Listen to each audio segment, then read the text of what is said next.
हो सके कर दीजिए, आवाज़ आनी चाहिए। ठीक है जी। ये थोड़ा यहाँ किनारे से कर देंगे ना, यहाँ बगल में ही तो आवाज़ आनी चाहिए। ठीक है जी। बैठना हो तो बैठ जाइए, खड़े हो तो खड़े रहना चाहिए। ठीक, कोई हाँ शुरू करूँ मैं? तो क्या चीज़ें हैं बेसिकली जो भी आप लोग कर रहे हैं, दो चीज़ों के लिए कर रहे हैं, दो ही चीज़ मिलेगी आप लोग। एक तो किसी के लिए जॉब करेंगे या खुद का अपना करेंगे, यही है सर जी ना। तो जब दूसरे के लिए जॉब करेंगे तो लोग क्या आप कहें, मुझे उससे उतना नहीं है, मैं कह रहा हूँ कि जब दूसरे के लिए जॉब करेंगे तो बॉस इज ऑलवेज राइट। मतलब जिसके लिए काम करेंगे वो जो कहेगा वो करना है। और जनरली जो वो आपको हायर करेगा, आपको नौकरी के लिए रखेगा तो 2-3 पन्ना का लिख के देगा कि आपको क्या क्या करना होगा, और इलीगल चीज़ नहीं कर सकता है कानून। और कोई कंपनी अच्छी कंपनी है तो इलीगल अलाउड नहीं होता है। ठीक है, within the legal framework ही वो काम आपसे कराएंगे, लेकिन बॉस इज ऑलवेज राइट, उनके लिए कहना पड़ेगा।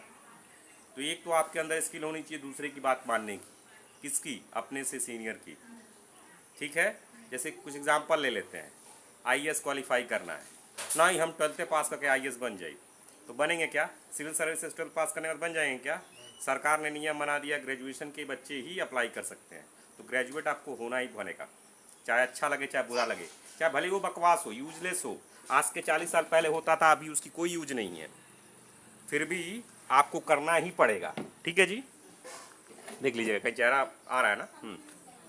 तो एक करना ही करना पड़ेगा। ऐसे ही किसी ने नियम बना दिया कि एनडीए 12 के बाद होना है, उसमें मैथ आएगा, बाकी जो सब्जेक्ट्स आते तो आप कह रहे सर जी मुझे तो गोली चलानी है, मैथ थोड़ी करना है। लेकिन ऐसा नहीं, जो बॉस इज मतलब जो आपका वो अगर कोई नौकरी दे रहा है तो जो जो एलिजिबिलिटी क्राइटेरिया होगी वो आपको करनी ही करनी है।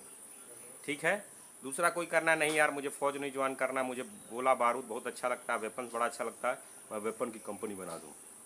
टैलेंटेड होगा बना देगा। ऐसा मशीन गन उसने डिज़ाइन किया कि वर्ल्ड में कहीं भी लेजर से देख के मार देगा ठक से। यहाँ के जनरल साहब ही, जब लेफ्टिनेंट जनरल साहब भी जाएंगे उनसे खरीदने के लिए, उसने क्या कर दिया, ऐसा कोई वेपन बना दिया जो कि दुनिया की सारी फौज चाहती है, पैसा मिलेगा उसको। तो या तो दूसरे के लिए काम करेंगे या खुद का कुछ बनाएंगे। ठीक है जी, तो दूसरे के लिए काम करेंगे तो इंस्ट्रक्शन फॉलो करना है, और खुद का बनाना है तो ऐसी चीज़ बनानी है जो समाज में है नहीं और उसको ज़रूरत है। अगर ऑलरेडी कोई वेपन है, जैसे .22 राइफल आप बनाएंगे, और हो सकता है आपके बनाने का खर्चा बहुत ज़्यादा है, तो कोई आपसे खरीदेगा? पुरानी राइफल्स हैं नहीं। लेकिन कुछ ऐसा बना दिए जो है नहीं और समाज के लिए, कम्युनिटी के लिए, देश के लिए बहुत ज़रूरी है, लोग खरीदेंगे आपसे। जैसे किसी ने डोम सिस्टम बनाया तो लोग खरीदते हैं। डोम सिस्टम जैसे ऊपर से बम ही नहीं गिरेगा, ऊपर ही डिफ्यूज़ कर देगा, या जो भी सिस्टम है। तो या तो किसी के लिए काम करेंगे या खुद का करेंगे। ठीक है, तो जनरली यही दो स्किल आप लोगों के बीच में धीरे धीरे हम लोग प्रयास कर रहे हैं डेवलप हो।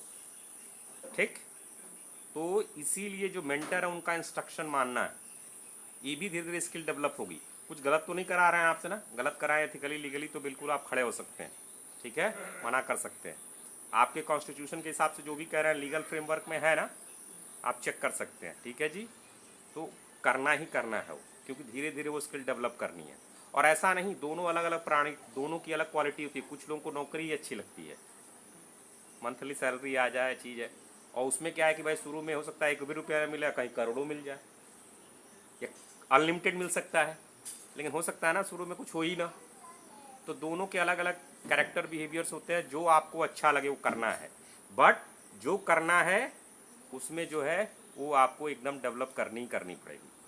ये समझ में आ गई बात? एक तो या तो क्रिएट करेंगे या दूसरे के लिए काम करेंगे, ये पहला चैप्टर हो गया। दूसरा चैप्टर मैंने ऐसे कह दिया कि या तो आप काम करेंगे किसी के लिए या क्रिएट करेंगे, लेकिन ज़िंदगी में ऐसा नहीं होगा। ज़िंदगी में थोड़ा बहुत दोनों का कॉम्बिनेशन होगा, समझ रहे हैं? कंटिन्यूम और डिस्क्रीट की क्लास मैंने ली थी, अगर नहीं आ रहा तो फिर मैं रिपीट कर देता हूँ। डिस्क्रीट क्या होता है? फैन स्विच ऑफ कर दिया, फैन बंद हो गया, ठीक है। और कंटिन्यूम क्या होता है? जैसे स्विच ऑन स्विच ऑफ बंद हो गया। लेकिन कंटिन्यूम क्या होता है? यह बहुत अच्छा लड़का है, तो क्या 100% अच्छा है? मे बी 80% अच्छा है, 20% खराब है। तो क्या हो गया?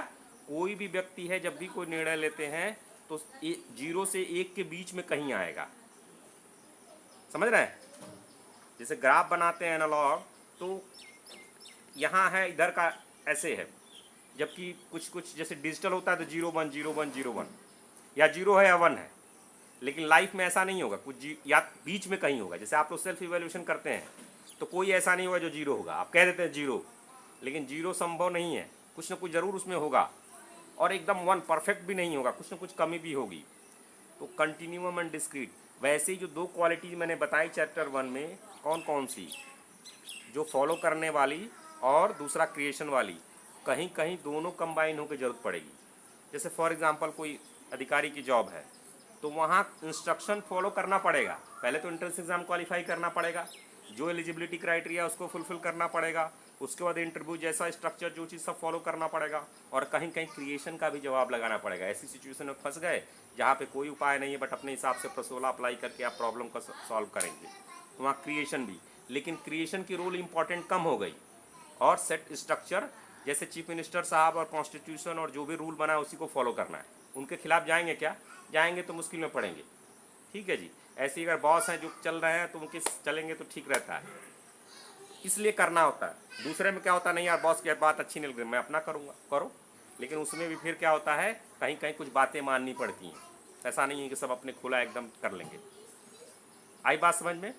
ये 2 चीज़ आ गई। अब किसी के लिए काम करेंगे तो पहले तो 2-3 साल क्या करेंगे, उसको करके दिखाना है। शुरू में जाते ही बॉन्ड नहीं बनना है। मतलब जब आपको नौकरी देंगे वो, कहीं भी देश विदेश कहीं भी देंगे, तो क्या कुछ इंस्ट्रक्शंस देंगे वो कि ये काम करना है, तो पहले जाओ तो उनको काम करके वो दिखाओ। जैसे आप सेंटर में आए तो पहले सेंटर की बात मान करके दिखाओ। जब एक बार भरोसा हो जाता कि नहीं यार बच्चे में दम है, अब फिर उनको एफिशिएंट होकर दिखाओ, और दिखाओ कि सर ऐसे करेंगे तो और अच्छा हो सकता है, तब वो आपकी बात को समझेंगे। कुछ लोग जाते ही कहते हैं नो सर ये खराब, वो खराब, ये सही नहीं, वो सही नहीं, इस कंपनी को ऐसे कहेगा। अरे यार क्या बेवकूफ़ बना रहे हो, पहले करके तो दिखाओ। वो तो सपने वाली बात हो गई ना सर, सपने में वो मनसा वाले लोग हो गए जो मुंह से दिमाग में सोचते हैं और जबान पे बोलते हैं, बट ज़िंदगी में करते नहीं। तो पहले क्या देके जाना, अपने बॉस के पास जाना है तो पहले करके दिखाना है। कोई भी चीज़ ऐसी करके दिखाओ, बोले भाई ये लड़का है दम। उसके बाद उसके काम में जब आप एफिशिएंट इफेक्टिव वर्क करने लगोगे, एफिशिएंसी लाने लगोगे, तो फिर अपने आप वो भी खुश होगा, तो अच्छा आपको दे सकता है, कुछ ना कुछ बेनिफिट हो सकता है। ठीक है जी। ये चीज़ करना है सबसे पहले। कहीं जॉब भी करना है तो उसको पहले दिखाना है कि आपके अंदर वो क्षमता है। ये चीज़ समझ में आ गई? यही चीज़ आप लोगों को बतानी। और कोई प्रश्न है इससे रिलेटेड? ठीक है, तो ये करना है दोनों चीज़ को। जब कोई मेंटर आपको कह रहा है तो उसको फॉलो कीजिए, बिना कोई लीगल इलीगल काम तो नहीं कह रहे हैं ना। इलीगल काम है तो मना कर देना, लीगल है तो करना ही करना है उसको। इफ़ बट मत करो, चेक करो, checklist done done done done done. 3 साल 4 साल 5 साल 10 साल जो भी मेंटरशिप करके एकदम देखो डन डन डन, तभी तो ज्वाइन किया ना। वरना क्या होगा, आप ना इधर के रहोगे ना उधर के रहोगे, मेंटर की बात मानोगे नहीं, अपने मन से उसमें रॉक कुछ लगाओगे, फिर हो जाएगा दिक्कत। ठीक है, तो एक तरफ रखे उसको पूरा करना है। चलिए।